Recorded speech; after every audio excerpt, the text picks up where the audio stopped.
What's up, guys? How we doing? Hey, I apologize. I have not been able to do the Cliff Notes the last couple weeks. I have a day job, and it takes up most of my time, and I honestly I have to put that first. But I do enjoy these Cliff Notes, so here we go. In the 450 class, Eli Tomac, this thing went from the most competitive series ever, where guys were just left, right, center. I mean, we didn't know who was going to win. We didn't know where the points were going. It's turned into a wash. Eli Tomac has a 51-point lead, and he's riding like one of the best riders to ever compete in the sport, which he is. Um, but if I told you 3 years ago, before he won that title, uh, I honestly, I actually didn't think he was ever going to get one, and I thought he'd just go down as the winningest rider not to get one. But man, he has flipped the switch. Yamaha or whatever, the suspension guy, being happy, that whole thing. I mean, he's winning, and he doesn't look like he's going to stop anytime soon. I would say, everyone was calling for his demise. He's going to retire, blah, blah, which I didn't say. I always thought I feel like this guy's going to hang around for a while. I mean, he's, 28, 29? I expect him to ride around until he's about 34, 35. That's my guess, my opinion. Justin Barcia is in second in the points, and he's feeling froggy. The move was a bad move, in my opinion. It was the only move that was going to keep him in front of Jason Anderson in the results at the last race. You know what? Barcia, you better watch your back, because Jason Anderson's good at this stuff too, and he's going to clean you out. He owes you two, not one, two. And don't think buying fried merchandise is going to get you off the hook. And as far as the penalty, listen, that was racing. It is what it is. I'm not mad at the move. I think it was a dumb move, but I'm not mad at it. I don't think it's anything that deserves a $3,300 penalty, which is ridiculous. Come on, people. How about frontier justice? Believe me, Anderson will get him back, whether there's a penalty or not. And it was funny. I was listening to Main Event Moto, which if you haven't subscribed to Patreon and Main Event Moto, you're missing out. Producer Joe, Daniel Blair, and TMD, Toolman Dan, are hilarious. They broke it down and did like a fake interview where they pretended to be Barcia. I literally, not that often do I actually laugh in my car, but those guys had me laughing. So if you haven't gone onto Patreon and subscribed to that, I would strongly recommend that. I think that's the best podcast going, period. But now Justin Barcia is tied for second with Jason Anderson. This is going to get ugly. It's going to get interesting. At least it's a storyline while Tomac is running away with everything. Malcolm Stewart, 2 points behind them.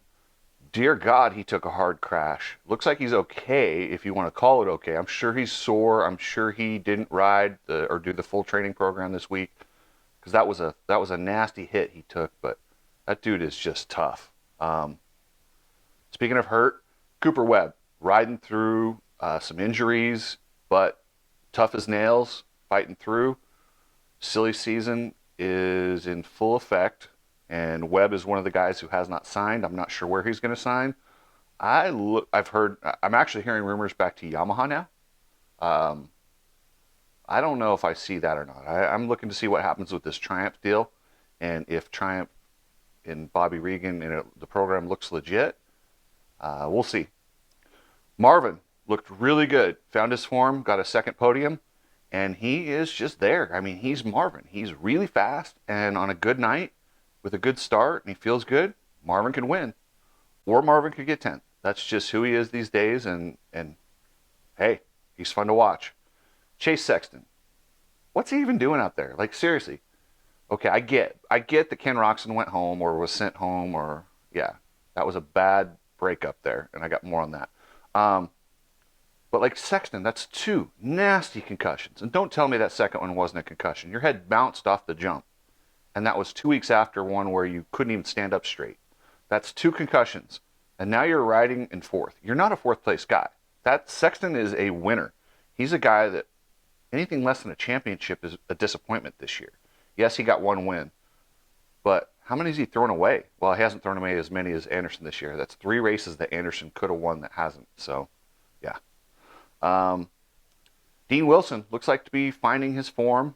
getting stronger as the series gets on. A few of the guys have thinned out, which is why guys like Ryan Brees, friend of the show and just an all-around badass dude, got 10th. And Todd Harris is one of my favorite announcers when he's doing mixed martial arts.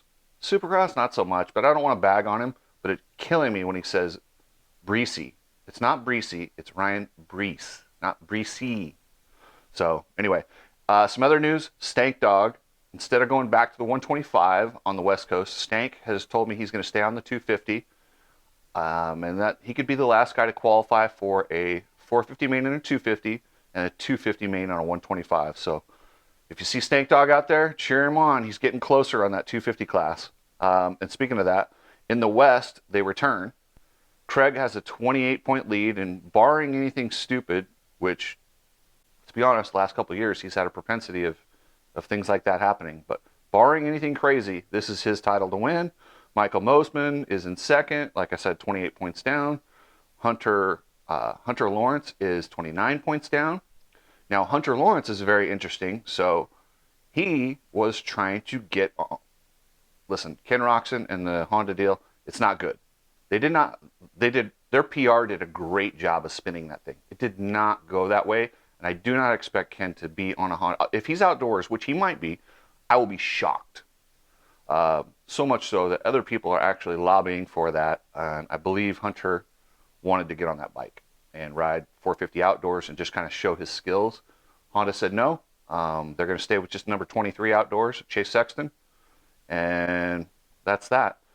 But that bike is, I did get it confirmed, Jett Lawrence will be the teammate of Chase Sexton in 2023. Honda will have those two guys on their 450 Supercross and 450 outdoors.